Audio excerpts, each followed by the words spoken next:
And today we're going to Japan. Are you ready for Japan? Yeah. I think a few weeks or maybe even a month ago we already had two of the from the Nikka company. And now we do have the coffee malt and the coffee grain. So the coffee And is not from coffee, but from a coffee still. That's yeah, a special distillation still. It's a column there wasn't invented by Aeneas Coffey, a nurse coffee, yeah, yeah, that guy was named Coffee. 17 something. Yeah, something around there. But it's a very efficient way of distilling. So the coffee still we're talking about the coffee grain, and it's a very efficient way. It's a very tall building and made for the production of a lot of whiskey. So this is a kind of, I will have to say, it's kind of a mass product. It probably goes into a lot of blends as well, but this is the, I would say, pure one. Yeah, and they use special casks because those huge amounts of grain whiskey is poured into casks which are available, which are reused, which go into the blended whiskey industry. And this one have special treated casks, and they are refill casks, also remade casks, and recharred casks, so that we have quite a fresh cask influence in it as well. So this is the differentiation to those massive amounts of grain which is going into the blended whiskies. But as it is not a malt whiskey or a single malt whiskey, as we are talking about a grain whiskey, we do have to talk about what grain it is. Yeah. It's mostly done, so we do have a mash bill. It's not all barley. So we do have a mash bill, and they say it's mostly corn. So for everybody, So maize. maize for the not Americans. Okay, this has a screw-on cap. Yeah, Nikka uses this screw cap very often, and it's one of the, well, it's not complicated. It's tight. It's a very good screw-on cap. It's not traditionally a cork. It's just not traditional. I've been to the Nikka, where they have their coffee grains, their coffee still. So this is probably it says single grain, so it must have come from the Miyagi distillery. But the question is, how many coffee stills do they have? They don't say, but I think they do have more coffee stills, and they produce different kinds of spirit. They have a lighter, they usually have a medium, and a heavy. But I'm not quite familiar because I haven't seen the big coffee So stills. the I know principle they're of this production is the column still distillation, Mm-hmm. where you have a very tall column with plates in its bottoms in it, which have holes, and on the bottom it's heated, and there's the whiskey rising up, the vapors to the next bottom, then it's heated there and goes up and up and up and up. And on the very top, there are the faints, which you do not like, and a little bit down below, you have the alcohol you would like to have, where you can take it out, and you can refill it on every time. It's continuous work.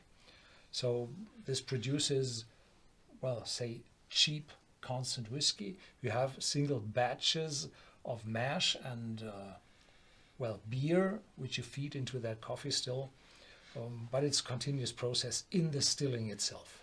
Yes. So what you got? Oh, yeah. So it's a fruity one, and there's some fresh citrus fruit in it. Little cool. So probably a little bit of mint. It's not too strong in the aroma, like a little bit of, well, eucalyptus. It does have a fresher note to it. Even a little bit of a spirit note as well. But as you said, like eucalyptus, a good amount of vanilla in there, a good amount of fruit in there. But they're more fresh fruits, as pears, or I would say green apple or something like that. So I do have the official tasting notes here on the back, and they say fresh and enticing. It reveals ripe pear, sherry, and exotic fruit aromas, citrus notes of blood orange and lemon appear, slowly giving way to more subtle floral scents, with air aromas of pastry, coconut, and bourbon vanilla emerge, with underlying notes of mint, there it is, and a hint of musk. Oh, that has a little bit of a sweet medicine taste to it. I don't know what these medicines are always flavored. It has a bit of a, I would say, blackcurrant note. So we forgot to talk about the ABV in the beginning. It's 45. Yeah. So there might be a lightly cooling effect from the alcohol in it as well. So and it's priced roughly around 50. Yep. Yeah. Cheers. Chompy.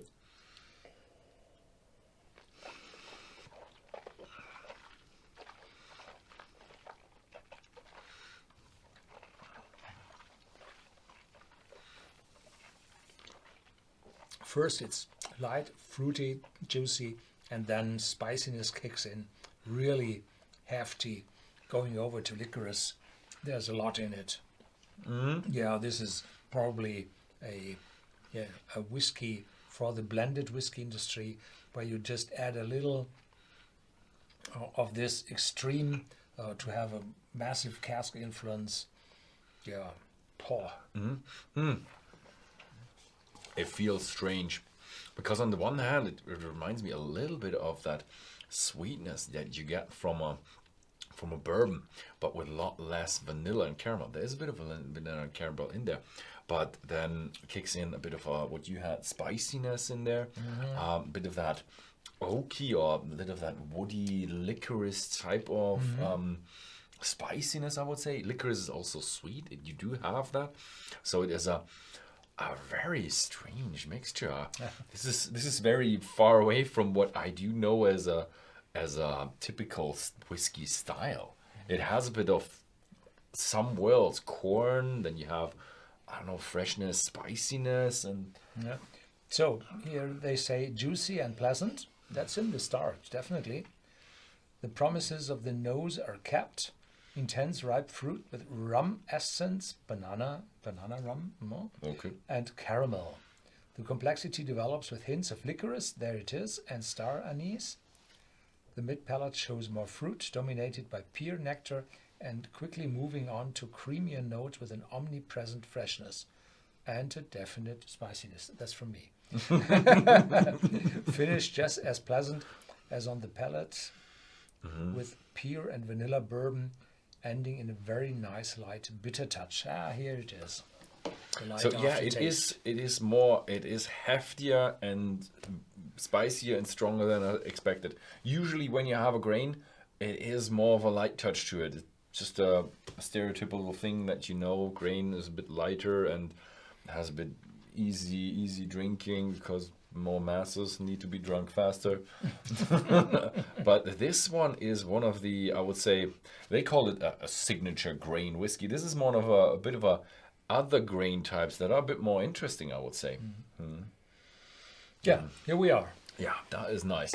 If you happen to live in the Netherlands, then you actually can buy this Nikka Coffey Grain at Whisky.com in the shop. Thank you very much for watching, and see you next time.